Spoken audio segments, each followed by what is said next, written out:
Алексей Балабанов о якутах. 20 лет со дней съемок проекта «Река». Майский номер журнала Esquire был посвящен 20-летию культового фильма Алексея Балабанова «Брат 2» с Сергеем Бодровым-младшим на обложке. Для якутского зрителя важно будет знать то, что 2020 стал также 20-летием со времени начала съемок проекта «Река», полностью построенным Балабановым на якутской тематике и с якутскими актерами. В интервью у Юрия Дудя на YouTube супруга Балабанова Надежда Васильева дала метафорический ответ на привязанность кинорежиссера к якутской теме.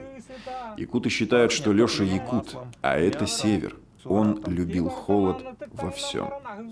Будем считать, что это было символическое сопряжение автора с эстетически подданным символом прерывности жизни, который роковыми событиями прочертил линию в жизни и творчестве режиссера.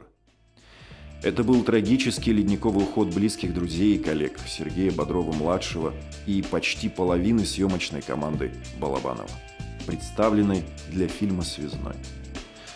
Затем уходили другие. Ушел и знаковый герой в его фильмах актер Сахатеатра Михаил Скрябин. Фильмы Балабанова не оставляли равнодушными ни критиков с журналистами, ни зрителей. Подобно разорвавшимся бомбам стали картины «Брат» и «Брат 2», а потом «Груз-200». Мнения о фильмах разделились и вызывали не только споры, но порой ненависть.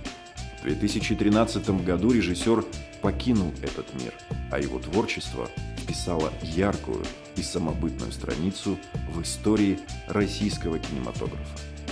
Балабанов считал, что фильм «Река» мог стать лучшим, а якутская актриса Туяра Свинобоева стать известной. Что все его фильмы многим кажутся очень жесткими, на уровне, что ли, такого нервного срыва, на уровне каких-то таких высоких эмоций.